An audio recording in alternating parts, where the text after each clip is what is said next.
trou de trésorerie temporaire. Le découvert, ça fait 3 ans qu'il est temporaire. Et ça, c'est quoi ces 1000 euros là? Non, ça, c'est le compte de votre fille, ça n'a rien à voir. Voilà. Je sais que votre travail, c'est d'aider les personnes comme moi à vivre, mais je veux mourir en Suisse Et c'est prévu pour quand, votre... la semaine prochaine. C'est un road movie, une comédie sur la fin de vie. C'est l'histoire d'une grand-mère qui est malade, qui veut finir ses jours en Suisse et avoir recours au suicide assisté, parce que nous, en France, c'est donc illégal d'avoir recours au suicide assisté. Je sais qu'ici, en Californie, ça existe. Il y a des États aux États-Unis dans lesquels c'est interdit, mais ici, on peut le faire. Donc du coup, il y a cette notion quand même qui est un peu différente avec la France, qui est intéressante. Et voilà. C'est la semaine prochaine et votre famille, elle est toujours pas au courant. Qu'est-ce que tu vas aller faire en Suisse, man? J'ai reçu l'appel d'un notaire. Faut y aller pour une histoire d'héritage. Il y a combien? Je peux venir? Non, ma chérie. C'est un truc d'adulte. C'est un truc d'adulte et t'amènes papa. Moi, j'étais fan de Little Miss Sunshine, évidemment, qui est le road movie par excellence réussi. Il y en a pas beaucoup, des road movies qui m'ont plu. Et c'est un peu compliqué comme genre parce qu'en fait, c'est difficile de surprendre le spectateur avec un road movie parce qu'on sait où on va. A priori, il y a un point A qui va vers un point B. Et on vient un peu créer des obstacles dans ce voyage. Et donc les structures sont toujours un peu les mêmes. Et moi, j'avais vraiment envie de faire un film de personnages, c'est-à-dire trouver quand même un point d'arrivée qu'on connaît depuis le début du film, a priori, puisqu'on annonce dans l'histoire que Marie, veut avoir recours au suicide assisté, veut aller en Suisse, donc on sait où on va. Et l'idée, c'était de créer des obstacles, mais pas des obstacles trop rocambolesques. Et donc je me suis dit, en fait, ce qui est intéressant, c'est vraiment la trajectoire de ces personnages. Il y a la trajectoire du voyage, mais il y a eux, qu'est-ce qu'ils vont vivre, qu'est-ce qu'ils vont surmonter, qu'est-ce qu'ils vont apprendre les uns sur les autres, qu'est-ce qu'ils vont apprendre sur eux-mêmes, et comment ils vont changer entre ce point A et ce point B. Et c'est ce que Little Miss Sunshine réussit à faire avec brio, quoi. Et c'est pour ça que moi, c'est un film qui m'a bouleversée, où je me suis dit, ok, on s'ennuie pas. Et en fait, finalement, ce qui leur arrive pendant le voyage dans Little Miss Sunshine, c'est pas tellement ça qui nous reste. Ce qui nous reste, c'est eux, quoi. C'est les personnages. Et j'avais vraiment envie de réussir à faire ça, donc j'ai essayé pas de copier Little Miss Sunshine, mais de m'en inspirer en tout cas au maximum. On a ce personnage de Rudy qui va essayer de ralentir le voyage au maximum, et je trouvais que c'était un bon ressort de comédie d'avoir un personnage qui... En plus, on est dans la confidence avec lui, c'est ça qui est chouette, je trouvais. Moi, j'aime bien les films où le spectateur a une longueur d'avance sur les personnages. Et voilà, nous, on sait dès le départ, on est avec Rudy qui, lui, a l'information de la raison de ce voyage. Et donc, on le voit essayer de se débattre pour ralentir ce voyage. Et je trouvais ça drôle, quoi. Je trouve ça chouette de le voir essayer de faire galérer tout le monde, quoi. On avait vraiment envie d'être sur un fil, que la comédie soit jamais trop potache et que le drame soit jamais trop pathos et trop tire-larme. Et on s'est dit avec Martin Darando que c'était un peu la barrière qu'il fallait se mettre en tout cas le chemin à suivre pour pas trahir l'idée qu'on se faisait du film, en tout cas d'une comédie dramatique dans laquelle on est ému, et puis quand on a une émotion de quelque chose de grave qu'on va vraiment traiter premier degré sans vanne, on va ajouter après une petite vanne qui va vous faire sourire et qui va vous sortir de la tristesse. Et voilà, on s'est toujours dit qu'il fallait traiter la comédie avec finesse et qu'il fallait traiter le drame et l'assumer vraiment. Et donc il y a des scènes qui sont complètement sans comédie, quoi, et d'autres scènes où voilà, on s'amuse beaucoup plus. Mais ça, c'est un peu la force de Martin Darando aussi, c'est on aime bien traiter de sujets graves et tabous avec de la comédie et d'être un peu irrévérencieux et en même temps de pas être trop gaguesque, quoi. Faut que vous parliez à votre famille. Vous pouvez pas mentir comme ça. Je vais trouver le bon moment. Ma carte bleue passe pas. Je suis près de 10 euros. Tu veux t'acheter quoi? Mais rien, Je vais te donner 10 euros pour t'acheter rien. t'es vraiment trop sûr, c'est pas possible. Ils ont un gros problème de communication. Ah, c'est que vous êtes une experte en communication, vous, hein? C'est vrai que c'est un scénario que, quand je dis nous, c'est Martin Darando, Philippe Barrière et moi qui avons écrit ce scénario. On a développé ce scénario pendant 7 ans, un peu malgré nous, parce qu'on a eu beaucoup de mal à financer le film. Donc on a eu l'occasion de réécrire le temps que le financement arrive, et donc ça a pris 7 ans. Et donc c'est vrai que c'est un scénar qu'on a travaillé 150 000 fois, et donc se sont ajoutés 1 milliard de détails, 1 milliard de choses où on se disait plus il y aura de détails, et plus on va y croire, et plus les personnages vont être consistants.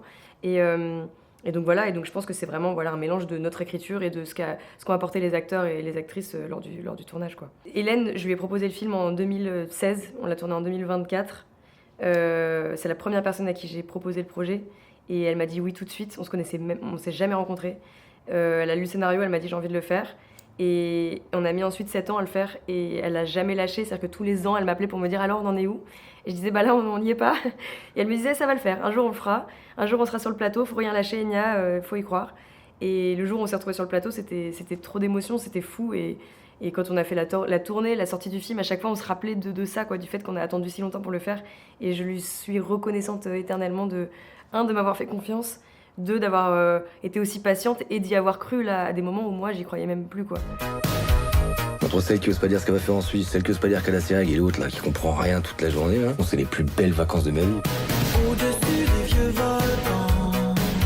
Elle vit sa best life là.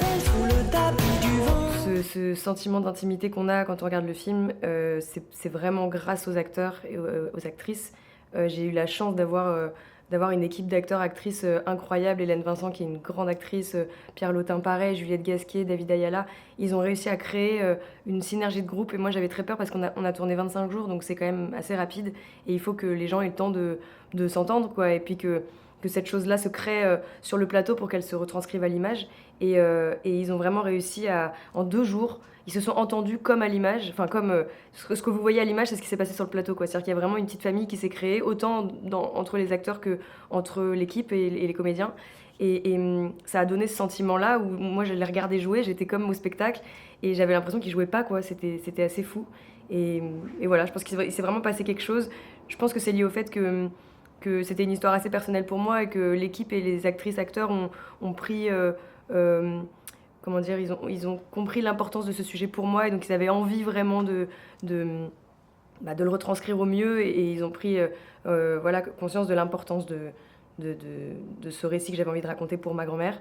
Et donc il y a une émotion qui nous a traversés tous pendant ce tournage qui a fait que, voilà, et puis même les affinités entre eux, Hélène et Juliette, c'était vraiment la grand-mère et la petite-fille, Pierre et Juliette, c'était vraiment, ils étaient morts de rire toute la journée, Juliette, elle avait des fous rires dès qu'elle regardait Pierre, donc il y a vraiment eu ce truc-là qui s'est créé tout seul, presque. Je veux pas dire que j'y suis pour rien, mais honnêtement, c'est beaucoup eux, quoi. Enfin, voilà. Quoi ça, quoi ça? Ah, mais ça c'est les nonnes, c'est mon rat. Mais dégagez-moi ça. Voyage,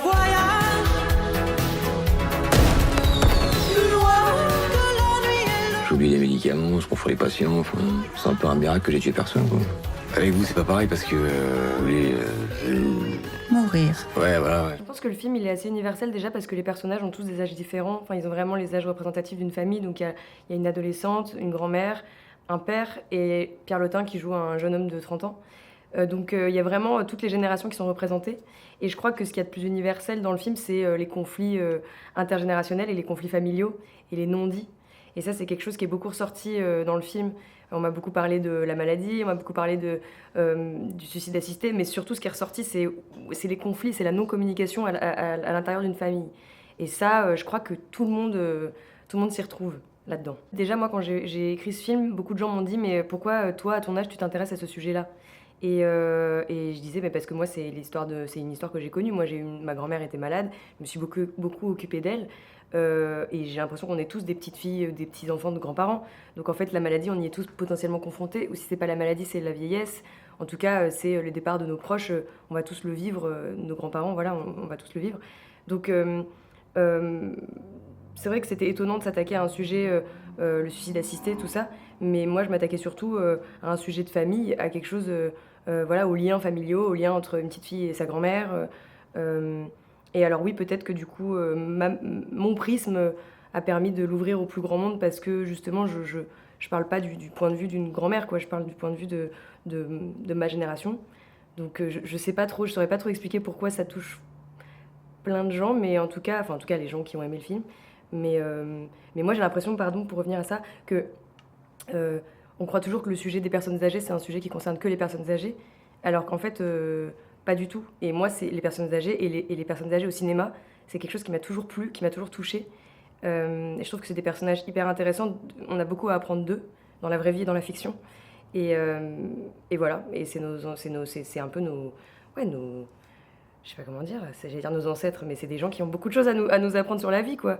Et plutôt que de voir les personnes âgées comme des gens qui comprennent plus rien à la société d'aujourd'hui, moi j'ai l'impression qu'au contraire, ils peuvent nous éclairer sur beaucoup de choses. Moi je me dis que si je fais une connerie, bah du coup c'est pas très grave. Ah, il est carrément mort le camion. On dirait qu'il y a des rongeurs qui ont mangé tous les fils. Non, c'est pas les nonnes, hein. Les nonnes ils mangent que des céréales, donc commencez pas avec les nonnes. Hein.